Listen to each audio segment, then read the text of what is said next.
All right, this is case number 25CR42860, the State of Ohio versus Brandon Woolley. Mr. Woolley is before the court with his counsel, Mr. Aldridge. Mr. Nicholson, on behalf of the State of Ohio, we're here at the request of a summit for medication.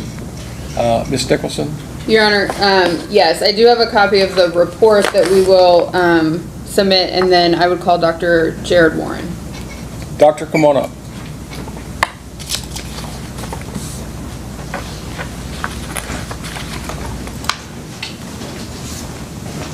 Raise your right hand. You swear from the testimony you give in these proceedings to be the truth, the whole truth, and nothing but the truth, so help you God? I do. Can I have a seat, please? There's water if you need it. Go ahead, Ms. Nicholson. Thank you, Your Honor. Good afternoon. Could you please tell us your name, spelling your first and last name for the record? My full name is Jared Warren, Jarrod, last name Warren, Warren. And where are you currently employed? Summit Behavioral Health Care. In what capacity? I'm an attending psychiatrist. And how long have you been with Summit? A little 5 years and some change. And in your capacity as a psychiatrist at Summit, are you part of the team, or are you the treating physician for an individual by the name of Brandon Woolley? Yes. And has he been admitted to Summit? Yes, he was admitted on July the 6th of this year. Okay. And what is the purpose of Mr. Woolley's admittance to Summit? Restoration of competency. And how has that been going since he was admitted on July 6th? Poorly to limited. And why is that? On admission, Mr. Woolley refused medications, does not believe him to be a mentally ill individual, and that he has grown out of his diagnosis of schizophrenia. Multiple attempts to try to redirect that this is not something you really grow out of, that it is something that is lifelong, chronic, and can be very neurodegenerative if not properly treated. But he has refused that. He had been non-adherent to medications while incarcerated, but he had taken most of them. And then from records what I got from jail, about the beginning of June, he stopped all medications, all medical, all psychiatric medications.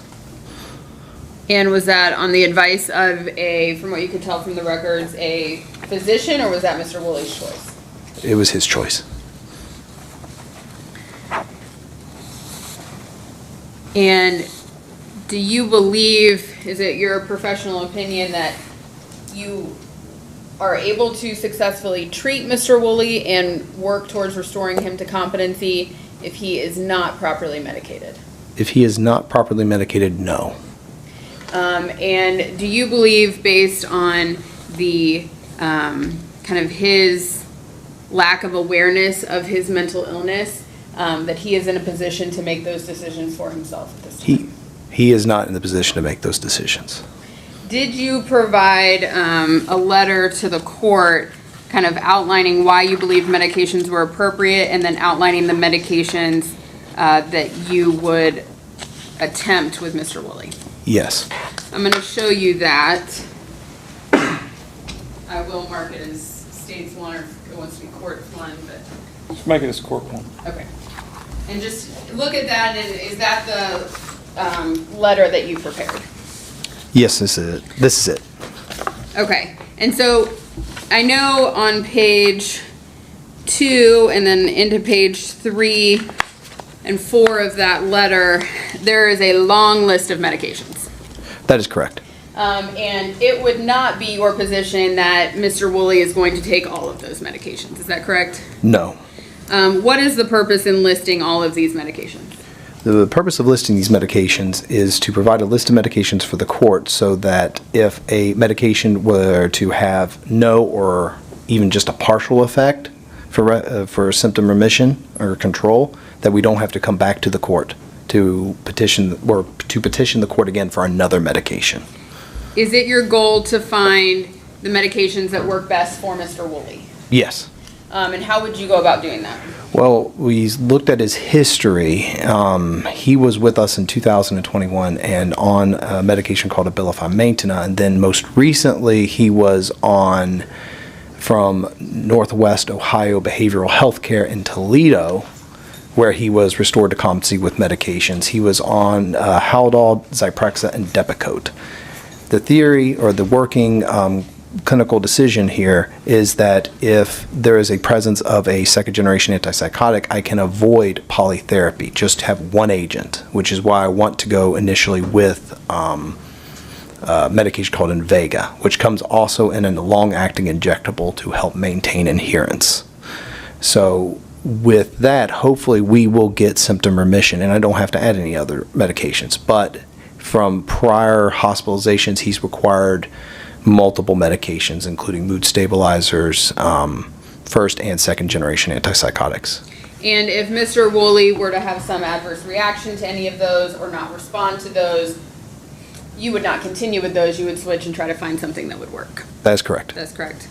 And then you are also asking the court for the ability to conduct essentially lab work and other diagnostic testing to ensure that Mr. Woolley is responding okay to the medications. Yes.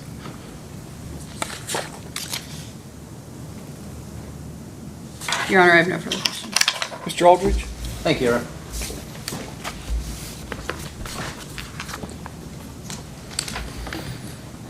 Doctor, to your knowledge, has Mr. Woolley taken any medications while he's been at Summit? No, he's not taking any medications. Okay. And I believe you said even at the jail, going back to at least June, he had stopped taking all medications? Yes. Okay. And it's your understanding that he's opposed to any medications at this time, correct? Yes. Okay. I attempted to talk to him again yesterday, but he refused to talk to me when I mentioned this court hearing. Okay. Has he communicated with you at all on why he is opposed to those medications? He has communicated on multiple interviews that he has no symptoms and that he has either stopped being schizophrenic or grown out of being schizophrenic. Okay. And have you observed any such symptoms? As he has continued his hospitalization, he is becoming more bizarre. He was going to groups and actually like somewhat participating. Now he's not participating at all in the groups. There's been reports by staff that he's been responding to internal stimuli. Last night he didn't sleep all that well, and we can all understand that if you have an upcoming court hearing, you'd be like, I can understand the anxiety of the upcoming court hearing, that I wouldn't sleep all that well. But then he threw away all his clothes. And when asked why he threw away all his clothes, he did not respond to my staff. He just walked away. Okay. Of the lengthy list of medications that you requested permission for, of those, you kind of called out the Invega injection. Is that one of the primary ones you intend to start with? That's the one I am hoping that will provide the most symptom relief. Actually, it's based on his previous treatment history, but the goal with any kind of medication management is that we don't pile on as many medications as possible. We find something that works for you. Okay. And that's where I wish to start. Are you anticipating starting with any other medications other than that Invega shot? Well, oral medications for Invega first. That allows me to actually dose it a little bit more accurately, and then I can dial in a long-acting injectable based on the oral dose equivalent. Okay. And that answers my next question on the preference between oral and injection. You're going to start with the oral, then move towards the injection? That is the goal. Okay. To your knowledge, does Mr. Woolley have any known allergies to any of the medications you've requested? Not that I know of, no. Okay. Are you requesting any additional treatments such as ECT or the like? No ECT. Okay. But has Summit even performed that? We used to have that capability, but in the context of restoration of competency, we don't typically utilize that. Okay. No further questions. Anything else? Nothing additional, All right, Doctor, thank you, sir. You may step down. Anything else, Ms. Nicholson? other than what has been Give me that. indicated as Court's Exhibit 1. Thank you, sir. Mr. Aldridge, does the defense have anything to offer? Nothing further, Your Honor. Again, I'll just note my client's opposition to the medication. All right. At this time, the court finds that the defendant lacks the capacity to make the decision with regard to the medications. The court finds that the medications are necessary in order to restore the defendant to competency, so the court will order the medications using the means by which Summit deems most appropriate at this time. The court also will order that the blood testing be done in order to for Summit to be able to monitor the effectiveness of the prescribed medications. Is that right? That was the purpose of it, is to gauge that. Okay. Ms. Nichols, is there anything else we need for the order? I don't believe so. I think that should be sufficient. Okay. Mr. Aldridge, anything? Nothing else. Was there something else you guys wanted to bring up to the court? Yes, Your Honor. The alleged victim is present. She is Mr. Woolley's mother.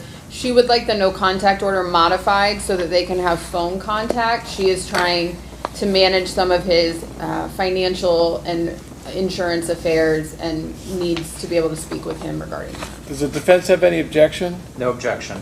Do we need to put anything on the record from Ms. Kennard? Is that stated accurately? That is accurate. We've had that conversation, and that is her request. And she is present in the courtroom? That's correct. And her name is? Diana Woolley. Okay. All right, the court will allow the modification of the no contact order between the alleged victim and the defendant in this case for whatever purpose is necessary to accomplish whatever she needs, okay? So limited contact with the defendant, okay? Anything Your Honor. else? No, Your Honor. Mr. Aldridge? Nothing else? All right, thank you all. That's it.